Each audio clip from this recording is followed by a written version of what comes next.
বিশৃঙ্খলাকারীদের বিরুদ্ধে কঠোর ব্যবস্থা নেওয়া হবে জানালেন প্রধান উপদেষ্টা। সবাইকে সতর্ক থাকার আহ্বান। সারা দেশে চলছে অপারেশন ডেভিল হান্ট। রেহাই পাবে না অপরাধী পুলিশ সদস্যরাও, জানালেন স্বরাষ্ট্র উপদেষ্টা।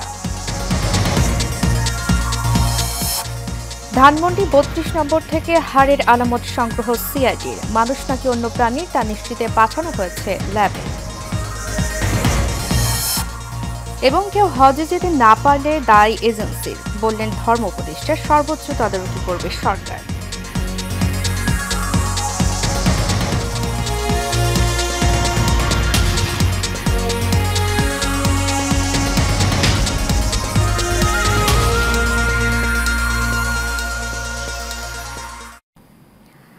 স্বাগত এশিয়ান নিউজে, সাথে আছি আমি উর্মি আক্তার।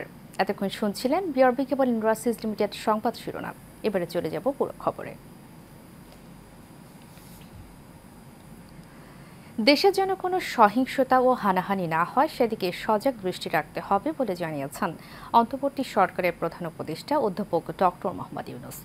সকালে রাজধানীর তেজগাঁওয়ে প্রধান উপদেষ্টার কার্যালয়ে ২১টি জুলাই শহীদ পরিবার ও ৭ জন আহতদের মধ্যে আর্থিক চেক হস্তান্তর কার্যক্রমের আনুষ্ঠানিক উদ্বোধনের সময় প্রধান উপদেষ্টা একথা জানান। এ সময় প্রধান উপদেষ্টা নিহতদের জুলাই শহীদ এবং আহতদের জুলাই যোদ্ধা হিসেবে প্রাতিষ্ঠানিক স্বীকৃতি দেন। বাতেন বিপ্লবের রিপোর্টে থাকছে বিস্তারিত। যাদের ত্যাগের বিনিময়ে দেশটাকে সবাই নতুন বাংলাদেশ বলার সাহস করছে, তাদের এই ত্যাগ কোনো নিক্তি দিয়ে মাপা সম্ভব নয়। জুলাই বিপ্লবের শহীদ ও আহতদের পরিবারের সামনে বক্তব্যের শুরুতেই প্রধান উপদেষ্টা ডক্টর মোহাম্মদ ইউনূস একথা বলেন। তিনি জুলাই গণ অভ্যুত্থানে আহত ও শহীদদের ইতিহাসের স্রষ্টা হিসেবে আখ্যায়িত করে বলেন, যে জাতি ইতিহাসকে স্মরণ করতে পারে না সে জাতি জাতি হিসেবে গড়ে ওঠে না। দুঃখের সীমা নাই এবং সেটা এখনই সমাপ্ত হবে না। আমরা কিভাবে ধাপে ধাপে করতে পারবো সেটাই হলো বিষয়।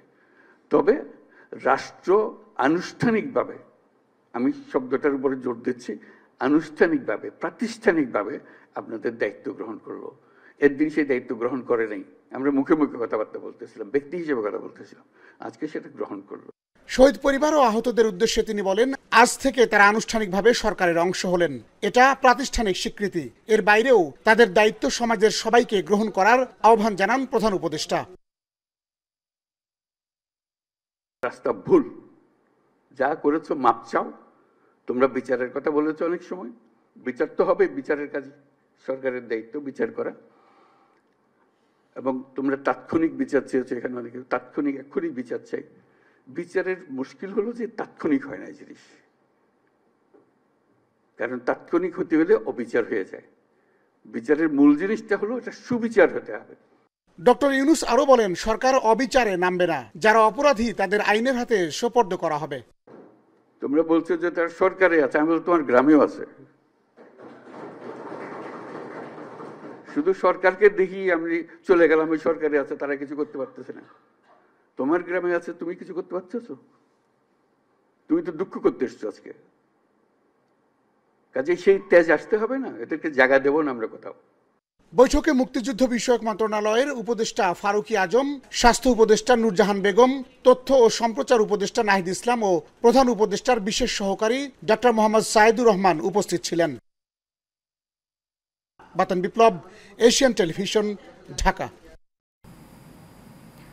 সারা দেশে অপারেশন ডেভিল হান্টের দ্বিতীয় দিনে ১৫০ শতাধিক ব্যক্তিকে আটক করা হয়েছে।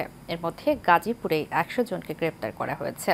গাজীপুরের রাতের অভিযানে জেলা পুলিশ ২১ জন এবং মহানগর পুলিশ ৭৯ জনকে আটক করা হয়। শ্রীপুর থেকে আটক হয়েছেন সিরাজগঞ্জ ৬ আসনের সাবেক এমপি চয়ন ইসলাম।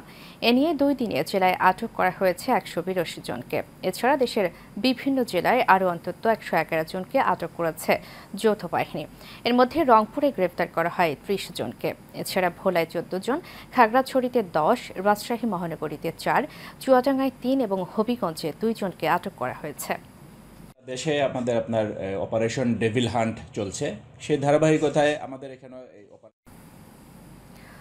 স্বরাষ্ট্র উপদেষ্টা জাহাঙ্গীর আলম চৌধুরী বলেছেন, অপারেশন ডেভিল হান্টে কেউ ছাড় পাবে না। যারা অপরাধী তারাই ধরা পড়বে। আইনশৃঙ্খলা বাহিনীর সদস্যরাও এর বাইরে নয়। একই সাথে অভিযানে নিরপরাধ কেউ যেন শাস্তি না পায় তা নিশ্চিত করতে একাধিক টিম কাজ করছে বলেও জানান তিনি। সোমবার দুপুরে রাজশাহী জেলা প্রশাসকের কার্যালয়ে আইনশৃঙ্খলা বাহিনীর ঊর্ধ্বতন কর্মকর্তাদের সঙ্গে মতবিনিময় সভা শেষে সাংবাদিকদের এসব কথা বলেন তিনি। এ সময় রমজানে দ্রব্যমূল্য নিয়ন্ত্রণে থাকবে বলে আশ্বাস দিয়ে স্বরাষ্ট্র উপদেষ্টা বলেন, ছোলা ও খেজুরের সরবরাহ ভালো আর সার সংকট নেই, তবে কিছু অসাধু ডিলার কৃত্রিম সংকট তৈরি করছে, তাদের বিরুদ্ধে ব্যবস্থা নেওয়া হবে। সবাইকে আইন মেনে চলার আহ্বান জানিয়ে স্বরাষ্ট্র উপদেষ্টা সীমান্ত পরিস্থিতি নিয়ে তিনি চাঁপাইনবাবগঞ্জের জনগণের ভূমিকার সন্তোষ প্রকাশ করেন। ডেভিল এখান থেকে মুক্ত না হবে।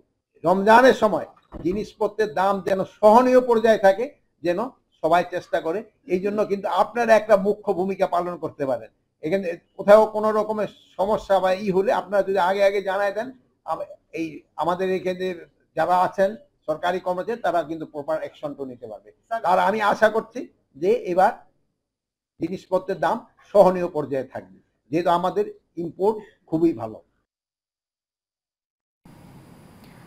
নির্বাচন করার জন্য সরকার যৌক্তিক সময় নেবে, দলের এমন বক্তব্যকে আবারও স্মরণ করিয়ে দিয়ে বিএনপির স্থায়ী কমিটির সদস্য ডক্টর আব্দুল মঈন খান বলেছেন, এই সরকার যদি তাদের অবস্থানকে দীর্ঘায়িত করে এটা যৌক্তিক হবে না। দুপুরে রাজধানীর মোমিনবাগে ডেমোক্রেসি অডিটোরিয়ামে এক গোলটেবিল বৈঠকে তিনি সব কথা বলেন। জুলাই আগস্ট গণঅভ্যুত্থানে 6 মাস ছাত্র জনতা এখন কোথায় শীর্ষক গোলটেবিল বৈঠকের আয়োজন করে দি মিলেনিয়াম ইউনিভার্সিটি। এতে অংশ নেন সাবেক এমপি নীলুফার চৌধুরী মনি, বিপ্লবী ওয়ার্কার্স পার্টির সাধারণ সম্পাদক সাইফুল হক, প্রাণ আরএফএল গ্রুপের চেয়ারম্যান আহসান খান চৌধুরী, গণসংহতি আন্দোলনের প্রধান সমন্বয়কারী জুনেদ সাকি, সিনিয়র সাংবাদিক মাসুদ কামাল, যুক্তরাজ্য বাংলাদেশের হাই কমিশনের প্রেস মিনিস্টার আকবর হোসেন সহ অন্যান্যরা। বৈঠক সঞ্চালনা করেন দ্য মিলেনিয়াম বিশ্ববিদ্যালয়ের ট্রাস্টিজ বোর্ডের চেয়ারপারসন অ্যাডভোকেট রোকসানা খন্দকার। স্বাগত বক্তব্য দেন বিশ্ববিদ্যালয়ের উপাচার্য ডক্টর অভিনয় চন্দ্র সাহা। গোলটেবিল আলোচনায় প্রধান অতিথির বক্তব্যে মঈন খান আরও বলেন, 24-এর আন্দোলনে যে নতুন সূর্য উদিত হয়েছে তা অস্তমিত হতে দেয়া যাবে না। আমরা যেভাবে উপভোগ করেছিলাম 6 মাস পরে 5ই ফেব্রুয়ারিতে এসে সেই মুক্তির আস্বাদকে আমরা ঠিক সেভাবে উপভোগ করছি। যদি করতাম তাহলে কিন্তু আজকে এই প্রশ্নটি আসত। আমরা সবাই তো চেয়েছিলাম যে আমরা স্বৈরাচার থেকে গণতন্ত্রের উত্তরণ করব। মানুষ অধীর আগ্রহে অপেক্ষা করছে। আমরা কোথায় এসেছি সেই প্রশ্নটি কিন্তু মানুষের মনে যাচ্ছে।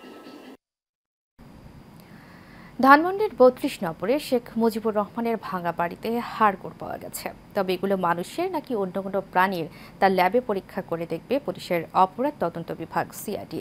ইতোমধ্যে আলামত সংগ্রহ করেছে সিআইডি ক্রাইম সিন ইউনিট। বিস্তারিত জানাচ্ছেন শাফিউদ্দিন আহমেদ। 5 ফেব্রুয়ারি সাবেক প্রধানমন্ত্রী শেখ হাসিনার অনলাইনে বক্তব্য দেওয়াকে কেন্দ্র করে 32 নম্বরের শেখ মুজিবুর রহমানের বাড়ি গুড়িয়ে দেয় বিক্ষুব্ধ ছাত্র জনতা। বাড়ির পাশেই নির্মাণাধীন ভবনে উপস্থিত হয় বিক্ষুব্ধরা। তার মধ্যে 2 তলা পর্যন্ত নামতে পারলেও পরবর্তী ফ্লোরে পানি দেখা যায়। অনুমান করা হয় নিচে আরও কয়েকটি তলা রয়েছে। তারপর কয়েকদিন ধরে এই বাড়ির বেসমেন্টের জায়গা নিয়ে চলছিল নানান আলোচনা। রোববার সেখানে উপস্থিত হয়ে পানি সরায় ফায়ার সার্ভিস। এরপরই আলামত সংগ্রহে যায় সিআইডির ক্রাইম সিন।